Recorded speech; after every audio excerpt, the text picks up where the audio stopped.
Hello?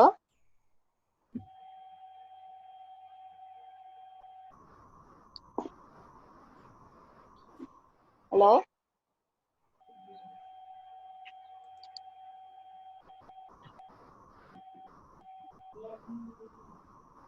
Hello?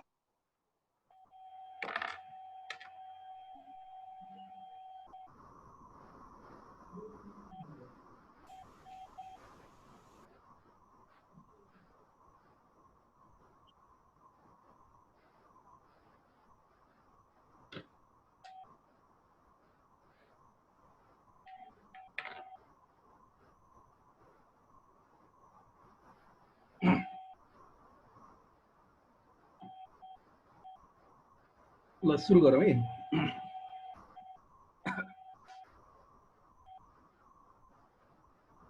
ल यो calculation त भयो हैन। अब यसलाई क्याल्कुलेसन गरौँ ल। 2 into 36.57 हो अब स्क्वायर 8.56 8.55 7.94 minus 7.94 8.55 minus 7.94 93 93 हो कि 94 94 0.61 0.61 अब हामीले z को भ्यालु हेर्ने 1% लेभल अफ सिग्निफिकेन्समा टेबुलेटेड भ्यालु। अब z को भ्यालु हेर्दाखेरि the critical value of z at 1% level हैन कति हुन्छ 1% लेभलमा क्रिटिकल भ्यालु। अब टोटल टेस्टकै युज गर्नु पर्यो यसमा है, किनभने डिफरेन्स छ कि छैन भन्ने मात्रै हो नि। 1% level for 2 tail test is 2.58 हैन, यो त याद हुनु पर्यो नि क्रिटिकल भ्यालु। अब हाम्रो डिसिजन के हुने हो, since the calculated value of z is less than the critical value के हुने भयो हामीले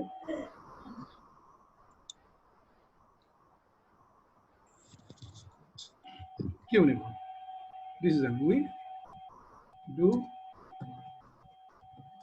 not reject the null hypothesis rejected हो। conclusion के हुने भयो, hence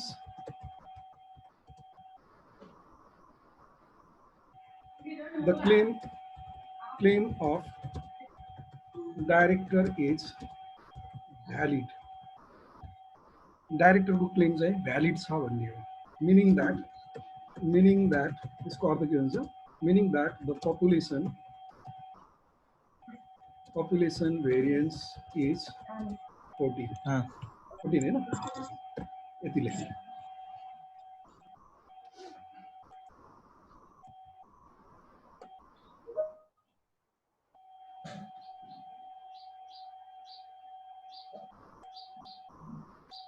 ल अब यो सार्ने भयो सारमै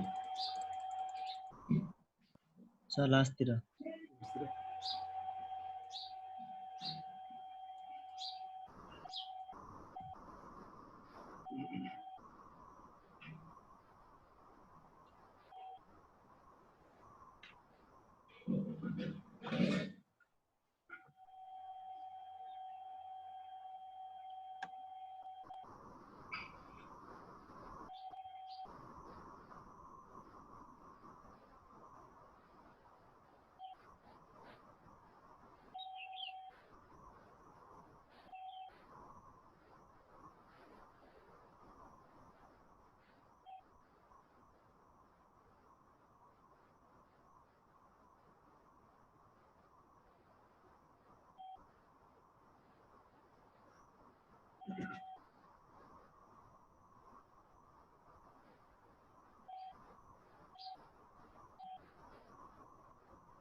Yeah.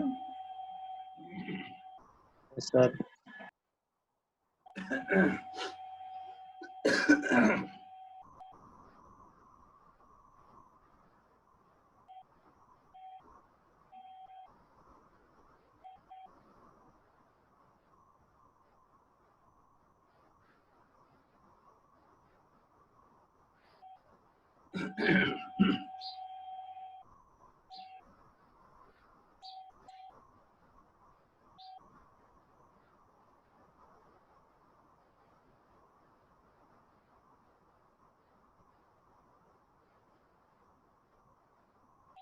भयो नि हैन अब यसो गरौँ है यसमा के छ यसमा के प्रब्लमहरु छ भने सोधौं त यो च्याप्टरमा रनिङ च्याप्टरमा काई स्क्वायरमा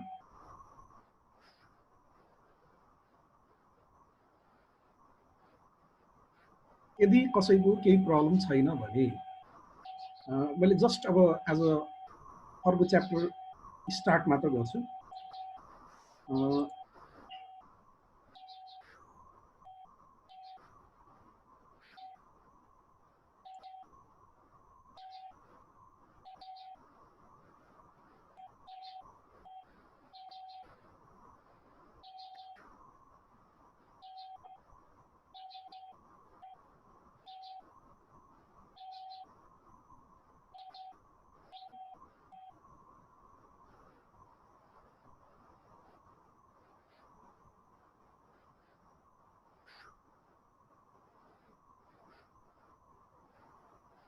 के छ है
एउटा डाउनलोड गरिहाल्नु है सानो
ओके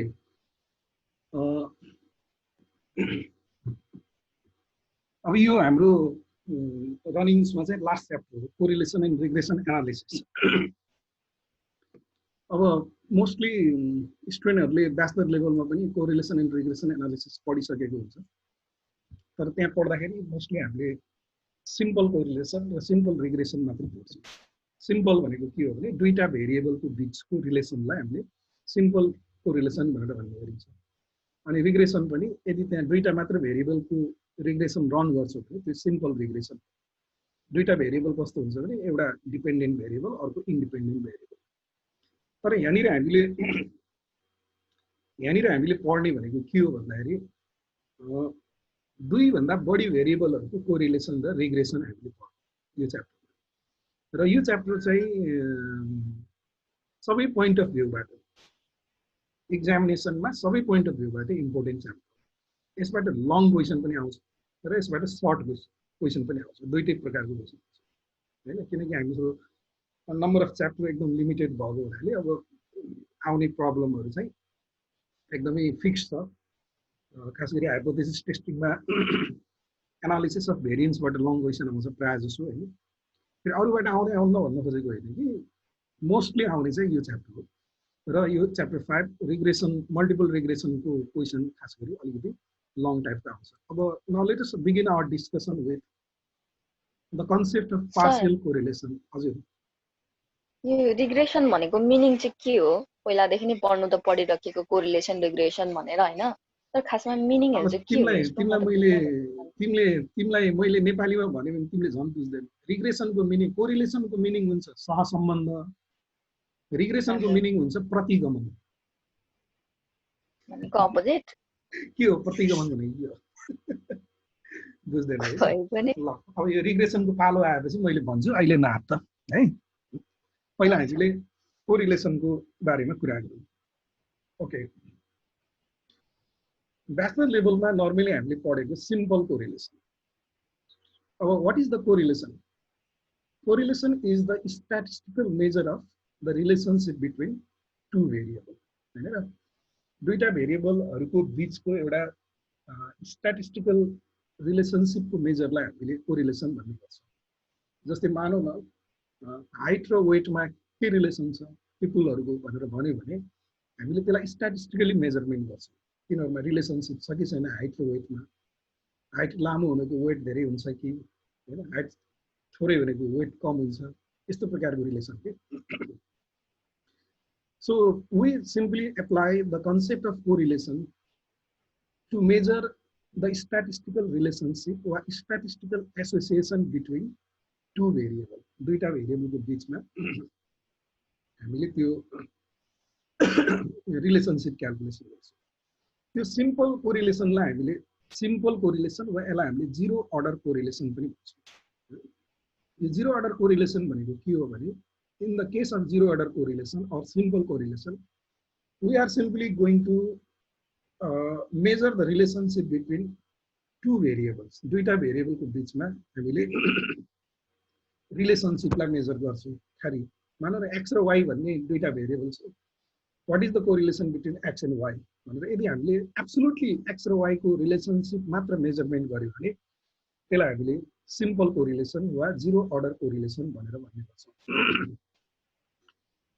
अब के हुन्छ भने if we have two variable, let us say x or y हैन, र त्यो अरु कुनै कुराहरुलाई ध्यान नदिइकन अरु कुराहरुको के इफेक्ट पर्छ x र y मा भन्ने कुरालाई हामीले केही ध्यान नदिइकन simply if we are going to measure the absolute relationship between x and y, then we call it simple correlation or zero order correlation. But in reality what happens, वास्तविकतामा के हुन्छ भने कुनै दुईटा भेरिएबलहरुको बीचको रिलेसनलाई अरु भेरिएबलले असर पारेको हुन्छ। That means the relationship between two variable is affected by other variable also, हैन। रियल लाइफमा हामीले के बुझ्छौं, the correlation between any two variable is not free from the influence of other variable. जस्तै एउटा एक्जाम्पलको लागि भनौं न, फर एक्जाम्पल अब हामीले यहाँनिर correlationship between income and consumption expenditure is not free from the effect of wealth. अब एउटा कुरा के हुन्छ भने इन्कम र कन्जम्पसनको बीचमा पोजिटिभ रिलेसनशिप होला हैन। हाई इन्कम हुने पिपुलहरुको कन्जम्पसन हाई हुन्छ भन्ने खालको होला, पोजिटिभ रिलेसनशिप होला इन्कम र कन्जम्पसनको बीचको। यदि इन्कम र कन्जम्सनको बीचको रिलेसनशिप के छ भनेर मात्रै हामीले मेजरमेन्ट गर्यौं भने त्यसलाई हामीले simple correlation or zero order correlation भनेर भन्ने गर्छौं। तर र इन्कम र यो कन्जम्सन बीचको रिलेसनशिपलाई यो लेभल अफ वेल्थले पनि असर पार्छ नि। मान्छेको रेगुलर इन्कम हाई भयो भने उसले हाई कन्जम्सन गर्ला, रेगुलर इन्कम लो भयो भने उसले लो कन्जम्सन गर्ला। तर त्यो रेगुलर इन्कम हाई लो हुने परिवारसित व्यक्तिसित उसको वेल्थको स्थिति के छ, धनको अवस्था के छ, पैतृक सम्पत्ति कस्तो छ हैन। यदि उसँग पैतृक सम्पत्ति अथाह छ भने मान्छेको इन्कम कम भयो भने उसले कन्जम्सन के गर्न सक्छ त, बढी गर्न सक्छ। मैले भनेको कुरा बुझिरहेछ नि हैन। अनि यदि पैतृक सम्पत्ति छैन भने त्यस्तो बेलामा इन्कम बढी भयो भने उसले कन्जम्सन कम गर्न सक्छ। कन्जम्सन कम गरेर सेभिङ बढी गर्ने हैन, आफ्नो वेल्थको लेभललाई इन्क्रिज गराउनको लागि। भनेपछि यहाँनिर के बुझ्नु पर्यो भन्दाखेरि इन्कम र कन्जम्सन बीचको जुन रिलेसनशिप छ त्यो रिलेसनशिपलाई लेभल अफ वेल्थले असर पार्छ। कुरो बुझिन्छ नि, अहिले यति बुझ्नु। So the relationship between income and consumption is affected by the level of wealth. अब यहाँनिर हामीले के गर्नुपर्ने हुन्छ भन्दाखेरि त्यो कन्टेक्स्टमा hence it becomes necessary to eliminate the common association of two variables to obtain the actual association between two variables. अब त्यो दुईटा भेरिएबलको बीचको वास्तविक रिलेसनशिपलाई कुनै थर्ड भेरिएबलले असर पारेको हुन्छ भने हामीले के गर्नु पर्यो भन्दाखेरि त्यो थर्ड भेरिएबलको इफेक्टलाई यहाँनिर ध्यान दिनु है। थर्ड भेरिएबलको इफेक्टलाई कन्ट्रोल गर्दाखेरि त्यसको इफेक्ट हुन नदिनको लागि, कन्ट्रोल गर्ने भनेको त्यसको इफेक्टलाई कन्ट्रोल गर्ने, त्यसको इफेक्टलाई थर्ड भेरिएबलको इफेक्टलाई कन्ट्रोल गरेर फर्स्ट र सेकेन्ड भेरिएबलको बीचको रिलेसनशिप यदि हामी मेजर गर्यो भने त्यसलाई हामीले के भन्छ त पार्शियल कोरिलेसन भनेर भनिन्छ। कुरो बुझिन्छ नि। जस्तै कि partial correlation is the numerical measure of the degree of association between any two variable out of a set of variables after controlling the effect of remaining variable. मानौँ न एकछिनको लागि हामीसँग तीनटा भेरिएबल छ हैन, तीनटा भेरिएबल 1 2 3 छ। भेरिएबल 1 र 2 को रिलेसनलाई भेरिएबल 3 ले असर पार्छ हैन। अब भेरिएबल 3 ले भेरिएबल 1 र 2 को रिलेसनलाई के असर पार्छ भनेर यदि कन्ट्रोल नगरिकन, भेरिएबल 3 को इफेक्टलाई कन्सिडर नगरिकन, हामीले डाइरेक्ट मतलब त्यसको इफेक्टलाई कन्ट्रोल नगरिकन यदि हामीले डाइरेक्ट 1 र 2 को रिलेसन क्याल्कुलेट गर्यो भने त्यसलाई सिम्पल कोरिलेसन भनिन्छ। तर भेरिएबल 1 र 2 मा पर्ने 3 को इफेक्टलाई यदि हामीले कन्ट्रोल गरेर 1 र 2 को रिलेसनशिप निकाल्यो भने त्यसलाई हामीले के भन्छ त पार्शियल कोरिलेसन भनेर भन्छ हैन। त्यस कारणले पार्शियल कोरिलेसन भनेको के हो? Let us say in a set of 3 variable हैन, in a set of 3 variable if we calculate the relationship between any two variable after controlling the effect of third variable then that is called partial correlation coefficient. ठीक छ नि। तीनवटा variable छ हामीसँग, त्यो तीनवटा भेरिएबलको सेटमा हामीले कुनै दुईटा भेरिएबलको रिलेसन क्याल्कुलेट गर्दा थर्ड भेरिएबलको इफेक्टलाई कन्ट्रोल गरेर क्याल्कुलेसन गर्छौँ भने त्यसलाई हामीले के भन्छौँ त that is called partial correlation भनेर भन्ने गर्छौँ है। अब यसलाई अझ क्लियरली मैले एउटा सिम्पल गरौँ, जस्तै कि इक्जाम्पलको लागि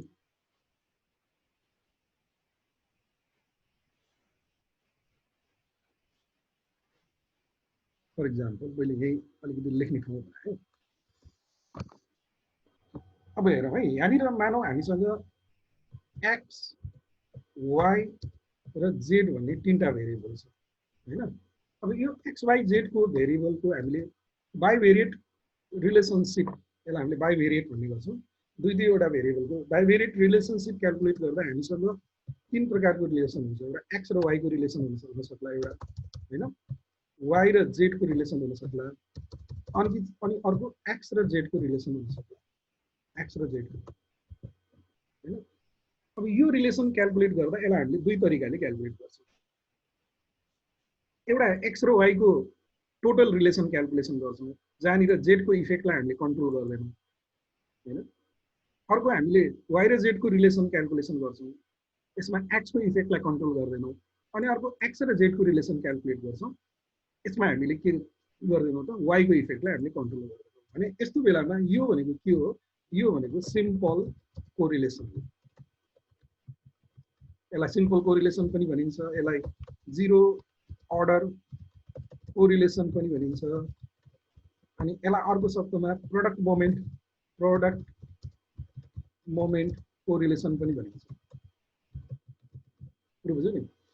एक्स वाई जेड तीनटा भेरिएबलको कोरिलेसन हामीले क्याल्कुलेट गर्दाखेरि यो तरिकाले गर्छ। एक्स र वाई को relation without considering the effect of Z, Y र जेड को correlation without controlling the effect of X, र एक्स र जेड को correlation without controlling the effect of Y. Then in that case यसलाई हामीले के गर्छौँ भने यसलाई हामीले सिम्पल कोरिलेसन वा zero order correlation, product moment correlation. अब यही कोरिलेसन हामीले अर्को तरिकाले पनि क्याल्कुलेट गर्न सक्छौँ। अर्को तरिका भनेको के हो भने we are calculating the correlation between x and y, but after controlling the effect of z. Z को इफेक्टलाई हामीले के गर्छ कन्ट्रोल गर्छ। यो लेख्ने तरिकालाई अलिकति तरिका यो डिफरेन्शिएट गरेको मैले के भन्दाखेरि बुझाउनको लागि। We are calculating the correlation between, or we are considering the correlation between x and y after controlling the effect of z. Z को इफेक्टलाई कन्ट्रोल गरेर यो भनेको एउटा हो। अनि त्यस्तै गरी अर्को हामीले we calculate the correlation between y and z after controlling the effect of x. हैन? अनि त्यस्तै गरी गएर हामीले we are calculating the correlation between x and z after controlling the effect of y. भनेपछि अब यहाँनिर x र y को रिलेसनशिपमा केवल एब्सोल्युटली x र y को रिलेसनशिप मात्रै छैन, x र y को रिलेसनशिपमा z को इफेक्ट पनि छ। त z को इफेक्ट पनि भएको हुनाले त्यो z को इफेक्टलाई हामीले कन्ट्रोल गरेर x र y को मात्र रिलेसन हेर्यौं भने यो के हो पार्शियल कोरिलेसन हो। Partial correlation between x and y हैन after controlling the effect of z। अनि यो के हो त partial correlation between y and z after controlling the effect of x, अनि partial correlation between x and z after controlling the effect of y।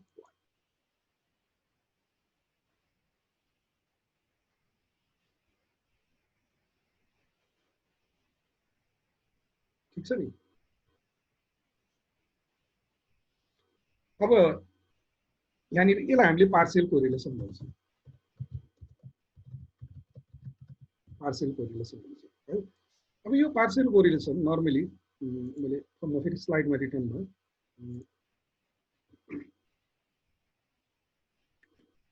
Partial correlation is the numerical measure of the degree of association between any two variable out of a set of variables. Set of variable भनेको 3, 4 हुन सक्छ हैन, after controlling the effect of remaining variables. हैन हामीसँग एउटा set of variable छ, जस्तै एक्जाम्पलको लागि मैले यसमा चाहिँ तीनवटा भेरिएबल भन्छु। त्यो तीनवटा भेरिएबल मध्ये कुनै दुईटा भेरिएबलको रिलेसन मेजर गर्ने, तर के गरेर थर्ड भेरिएबलको इफेक्टलाई कन्ट्रोल गर्ने। थर्ड भेरिएबलको इफेक्टलाई कन्ट्रोल गरेर कुनै दुईटा भेरिएबलको रिलेसनशिप हामीले मेजर गर्यो भने त्यसलाई पार्शियल कोरिलेसन भन्ने गर्छौँ। नाउ लेट अस गो अहेड। अब यहाँनिर हेर्नु यो टेबल यो छ पार्शियल कोरिलेसनको केही सर्टेन फर्मुलाहरू छ।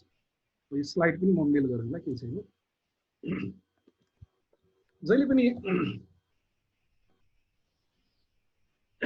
पनि हामीले पार्शियल कोरिलेसनको साइन लेख्दाखेरि सिम्बल लेख्दाखेरि यो आर लेख्छ, स्मल आर 12.3 यहाँनिर हेर्नु यसको एउटा मिनिङ छ, स्मल आर 13.2 स्मल आर 23.1।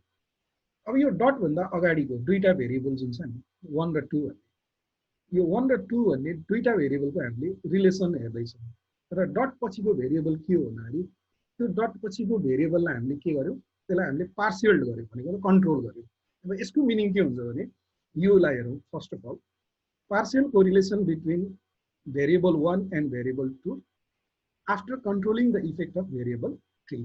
यो फर्मुला हामीले गर्छौँ, यहाँ पनि लेखेको छ partial correlation coefficient between variable 1 and 2 after controlling the effect of variable 3।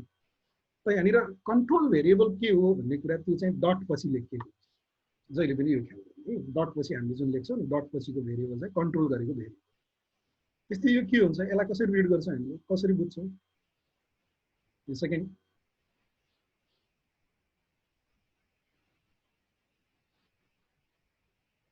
भनेको के हो partial correlation between 1 and 3 after controlling the effect of the effect of variable 2 यसरी बुझ्नु पर्यो है। अनि त्यस्तै गरी यो partial correlation between variable 2 and 3 after controlling the effect of variable 1 यो फर्मुला हो। अब यो फर्मुलाहरुमा हेरिरहने हो भने एउटा प्याटर्न छ, त्यो प्याटर्नलाई बुझ्यो भने फर्मुला कहिले पनि रट्नु पर्दैन है। जस्तै यहाँनिर हेरौँ, हाम्रो कोरिलेसन यो R12 भनेको के हो, फेरि सिम्पल कोरिलेसन, 1 र 2 को बिचको सिम्पल कोरिलेसन बाट के गर्ने, 1 र 3 को र 2 र 3 को सिम्पल कोरिलेसन घटाउने, ठीक छ नि। अनि divided by 1 minus R square 1/3 13 र square root of 1 minus R square 23 गर्ने। अब R स्क्वायर भनेको यसको अर्को मिनिङ छ, अहिले पछि म भन्छु है।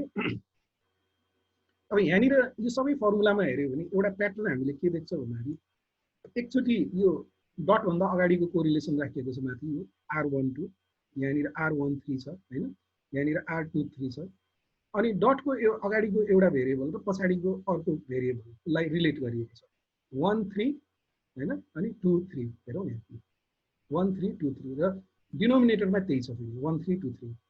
यहाँनिर हेरौँ 3 2 3 2 भनेको 2 3 भइहाल्यो, अनि 1 2 1 2 1 2 2 3। अब यहाँनिर 2 1 2 1 भनेको 1 2 भइहाल्यो, 3 1 3 1 भनेको 1 3 भइहाल्यो। यो प्याटर्नमा चाहिँ फर्मुला लेखिएको छ। हामीले यो फर्मुला युज गरेर पार्शियल कोरिलेसन चाहिँ क्याल्कुलेट गर्छौँ। अब यहाँनिर अर्को कुरा, यो जुन R स्क्वायर छ नि, यसलाई हामीले कोरिलेसन स्क्वायर भनेर भन्ने गर्छौँ। यदि यो सिम्पल कोरिलेसनको हो भने यो सिम्पल कोरिलेसन स्क्वायर भयो, यसको पनि स्क्वायर गर्न सकिन्छ, यो पार्शियल कोरिलेसनको पनि स्क्वायर गर्न सकिन्छ। कोरिलेसनको स्क्वायरलाई हामीले कोएफिसिएन्ट अफ डिटर्मिनेसन भन्ने गर्छौँ। त्यसलाई हामीले के भन्छौँ त, कोएफिसिएन्ट अफ पार्शियल डिटर्मिनेसन है। यसको स्क्वायर गर्यो भने त्यो कोएफिसिएन्ट अफ डिटर्मिनेसन भन्ने गरिन्छ। अब त्यो कोएफिसिएन्ट अफ डिटर्मिनेसनले के देखाउँछ है, कोएफिसिएन्ट अफ डिटर्मिनेसनले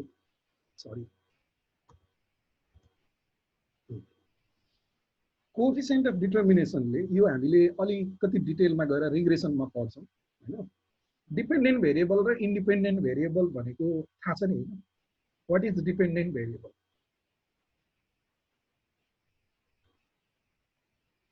डिपेन्डेन्ट भेरिएबल भनेको के हो? अर्को भ्यालुसँग डिपेन्ड हुने, जस्तो A र B छ भनेदेखि कसरी भन्नु त्यसलाई, एउटाको भ्यालुले त्यसको भ्यालुलाई असर गर्ने के dependent independent value, which value is affected by other variable, that is called dependent variable हैन।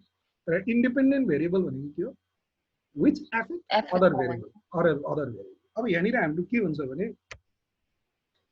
डिपेन्डेन्ट भेरिएबलमा आउने चेन्ज, मैले एकदम स्लोली भनेको छु है, डिपेन्डेन्ट भेरिएबलमा आउने चेन्ज चाहिँ इन्डिपेन्डेन्ट भेरिएबलको कारणले हुन्छ, ठीक छ नि। तर इन्डिपेन्डेन्ट भेरिएबल भनेको त धेरै हुन सक्छ हैन। जस्तै अघि मैले भने नि, कन्जम्सनलाई केले असर पार्छ त, इन्कमले असर पार्छ।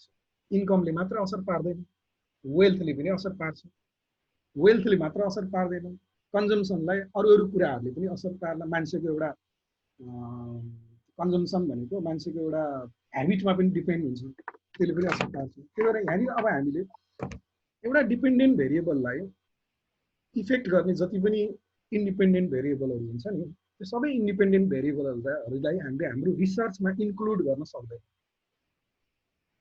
100% इन्डिपेन्डेन्ट भेरिएबलहरू हाम्रो रिसर्चमा हामीले इन्क्लुड गर्न सक्दैनौँ। हामीले केही भेरिएबल मात्र लिन्छौँ, केही इन्डिपेन्डेन्ट भेरिएबल मात्र लिन्छौँ, 2टा 3टा 4वटा भेरिएबल लिन्छौँ इन्डिपेन्डेन्ट भेरिएबल। त्यो 4वटा भेरिएबलले डिपेन्डेन्ट भेरिएबललाई के असर पारेछ भन्ने हामीले रिसर्च गर्छौँ।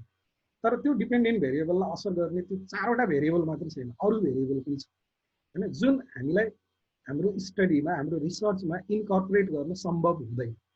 त्यो सम्भव हुँदैन पनि के रियल लाइफमा। सबै भेरिएबललाई हामीले कन्सिडर गरेर रिसर्च गर्न लाग्यो भने त्यो रिसर्च कहिले पनि कम्प्लिट हुँदैन। त्यही भएर अब हामीले जुन इन्डिपेन्डेन्ट भेरिएबलको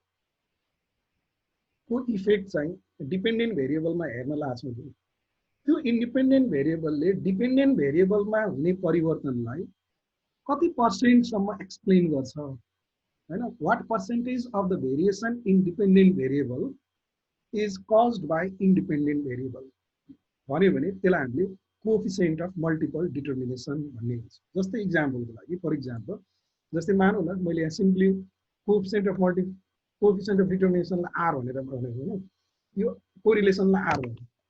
अब अब यो r को भ्यालु मानौ एकछिनको लागि सिम्पल क्याल्कुलेसनको लागि 0.8 आयो भने यहाँनिर स्वाभाविक रूपमा r स्क्वायर कति हुन्छ r स्क्वायर कति हुने भयो r स्क्वायर भनेको 0.864 हुने भयो हो अब यसलाई कसरी उ गरिन्छ भन्दाखेरि यो 0.8 भनेको कोरिलेसन भयो डिपेन्डेन्ट र इन्डिपेन्डेन्ट भेरिएबलको बीचमा 0.8 कोरिलेसन छ भनेको हाइली पोजिटिभ कोरिलेसन छ भन्ने बुझिन्छ हैन कोरिलेसनको भ्यालु जहिले पनि के हुन्छ त यो कोरिलेसनको भ्यालु -1 देखि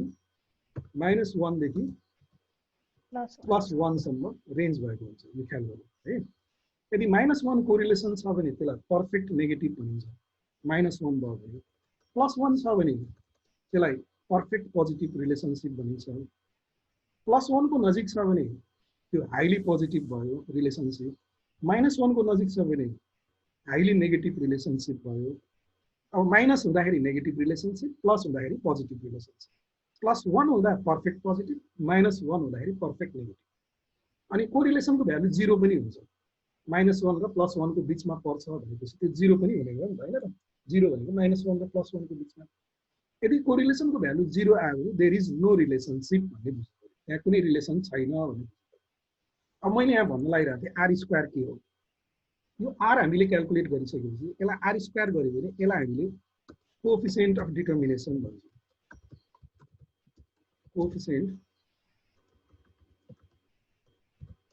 कोएफिसिएन्ट अफ डिटर्मिनेसन यो कोएफिसिएन्ट अफ डिटर्मिनेसन भनेको के भन्दाखेरि percentage of variation in dependent variable caused by independent variable यसले के देखाउँछ भन्दाखेरि percentage of variation in dependent variable caused by independent variable dependent भेरिएबलमा हुने परिवर्तन हैन कति प्रतिशत परिवर्तन चाहिँ इन्डिपेन्डेन्ट भेरिएबलको कारणले भएको छ भन्ने यसले देखाउँछ जस्तै कोएफिसिएन्ट अफ मल्टिपल डिटर्मिनेसनको भ्यालु यदि मानौ यो r स्क्वायर को भ्यालु 0.64 भयो भने यो 0.64 नै हुन्छ किनभने कोरिलेसन 0.8 हुँदाखेरि r स्क्वायर 0.8 को स्क्वायर चाहिँ 0.64 भयो यसको मिनिङ के हुन्छ भन्दाखेरि 64% of the variation in dependent variable is associated with independent variable भनेको अर्थ डिपेन्डेन्ट भेरिएबल आउने 64% जुन परिवर्तन छ त्यो परिवर्तन चाहिँ इन्डिपेन्डेन्ट भेरिएबलको कारणले हुन्छ 64% परिवर्तन बाँकी परिवर्तन के को कारणले हुन्छ 100% मा 64% चाहिँ इन्डिपेन्डेन्ट भेरिएबलको कारणले परिवर्तन हुने भयो भने बाँकी 36% भेरिएसन के को कारणले हुन्छ परिवर्तन अरु कारणले हुन्छ अदर रिजन अरु कारण भनेको त्यो अरु भेरिएबल जुन भेरिएबललाई हामीले हाम्रो रिसर्चमा समावेश गरेको छैनौं यसरी हामीले कोएफिसिएन्ट अफ डिटर्मिनेसनको एक्सप्लेनेसन गर्छौं के 64% of the variation in dependent variable is associated with independent variable and the remaining 36% variation is associated with other factor भनेको हाम्रो स्टडी हाम्रो सर्वे हाम्रो रिसर्चमा समावेश नभएका अन्य फ्याक्टरहरु जसलाई हामीले कन्सिडर गर्न सक्दैन सबै फ्याक्टरलाई कन्सिडर गर्न सम्भव हुँदैन त्यही भएर हामीले जति फ्याक्टर कन्सिडर गरेका छौं डिपेन्डेन्ट भेरिएबललाई असर पार्ने त्यो फ्याक्टरहरुको कारणले हाम्रो डिपेन्डेन्ट भेरिएबलमा 64% चेन्ज आउँछ बाँकी 36% चेन्ज चाहिँ अरु कारणले आउँछ भनेको यसको मिनिङ के हुन्छ कुरो बुझ्यो नि त यो r स्क्वायर को सिम्पल एउटा मैले कन्सेप्ट मात्र दिएको हो अब यसपछि अब हामीले जस्तै कि अगाडिको फर्मुलामा यो जुन जीरो अर्डर कोरिलेसनहरु यहाँ हामीले क्याल्कुलेट गर्यौं यिनीहरु यो जीरो अर्डर कोरिलेसन क्याल्कुलेट गर्दाखेरि हामीले यो फर्मुला युज गर्छौं यो formula zero order correlation between two variables say 1 and 2 1 र 2 भन्ने कुनै दुईटा भेरिएबल छ भने त्यस्तो भेरिएबलको हामीले जीरो अर्डर कोरिलेसन निकाल्नु पर्यो भने डाइरेक्ट युज गर्छौं जीरो अर्डर कोरिलेसन ननिकालिकन पार्शियल कोरिलेसन निकाल्न सकिदैन किनकि अगाडिको फर्मुलामा हेर्यौ जस्तै r12 भनेको यो n sigma x1 x2 minus sigma x1 into sigma x2 x1 र x2 भनेको दुईटा भेरिएबल हो है अनि divided by square root of n sigma x1 square minus sigma x1 को होल स्क्वायर यो फर्मुला गर्ने डाइरेक्ट मेथडबाट गर्ने हो भने यो अनि डाइरेक्ट मेथडबाट नगरेर कहिलेकाहीँ हामीले डाटाको साइज चाहिँ घटाउनको लागि एक्चुअल मिन मेथडबाट गर्छौँ एक्चुअल मिन मेथडबाट गर्दाखेरि summation of small x1 small x2 multiply गर्ने square root of summation of small x1 square अनि summation of small x2 square square root गर्ने यो स्मल x1 स्मल x2 भनेको के हो भने स्मल x1 भनेको क्यापिटल x1 माइनस x1 बार हो अर्थमेटिक मिन घटाएको अनि स्मल x2 भनेको x2 माइनस x2 बार हो छ नि अब मैले अघि भनेको कुरा कोएफिसिएन्ट अफ पार्शियल डिटर्मिनेसन अब यसले के भन्छ भन्दाखेरि coefficient of partial determination is the square of the coefficient of partial correlation partial कोरिलेसनको कोएफिसिएन्ट हो यो पार्शियल डिटर्मिनेसन भनेको कोरिलेसनको स्क्वायर हो स्क्वायर गरेर निकाल्छु it shows the percentage of variation in dependent variable explained by independent variable which is not associated with the variable under control भनेको अर्थ हामीले यो डिपेन्डेन्ट भेरिएबलमा आउने परिवर्तन इन्डिपेन्डेन्ट भेरिएबलको कारणले कति हुन्छ भन्ने कुरा यो कोएफिसिएन्ट अफ पार्शियल डिटर्मिनेसनले देखाउँछ जस्तै मैले एक्जाम्पलको लागि भन्नु यो केसमा जस्तै मानौ न 1 र 2 छ मानौ 1 डिपेन्डेन्ट भेरिएबल र 2 इन्डिपेन्डेन्ट भेरिएबल हो भने 3 लाई कन्ट्रोल गर्दाखेरि 2 को कारणले 1 मा कति प्रतिशत परिवर्तन आउँछ भन्यो भने यसको स्क्वायर देखाउँछ ठीक छ नि यसको स्क्वायर देखाउँछ कोरिलेसनको स्क्वायर त्यो कुरा हो जस्तै कि यहाँ दिएको छ नि अघिकै उयो छ यहाँनिर को कोरिलेसन 0.8 छ यसको r स्क्वायर 0.64 हुन्छ यसको मतलब के हुन्छ भने 64% of the variation associated with dependent variable is explained by independent variable after controlling the effect of variable 3. Third variable को effect लाई हामीले control गरेछौँ त्यो थर्ड भेरिएबल को इफेक्ट लाई कन्ट्रोल गर्दाखेरि यो 1 र 2 मध्ये एउटा डिपेन्डेन्ट हुन्छ एउटा इन्डिपेन्डेन्ट हुन्छ भने अब इन्डिपेन्डेन्ट भेरिएबलको कारणले डिपेन्डेन्ट भेरिएबलमा कति पर्सेन्ट चेन्ज आउँछ त्यो चेन्जलाई हामीले 0.64 ले एक्सप्लेन गर्छौँ त्यो भनेको 64%. सुरु क्लियर छ नि ल आज म यो स्लाइड मेल गरिदिउँला आज मैले यति नै गर्छु अरु कन्सेप्ट र न्यूमेरिकल भोलि सल्भ गरौँला आज म स्लाइड मेल गरिदिन्छु पार्शियल कोरिलेसन भनेको के हो जीरो अर्डर कोरिलेसन भनेको के हो हैन कोएफिसिएन्ट अफ पार्शियल डिटर्मिनेसन भनेको के हो र त्यसको क्याल्कुलेसन कसरी गरिन्छ यो कुराहरुको बारेमा आज हामीले कुरा गरौँ अब बाँकी चाहिँ अब 1 मिनेट छ सकिन बाँकी भोलि गरौँला आज म यति नै क्लोज गरौँ है त हुन्छ हुन्छ सर हुन्छ सर ल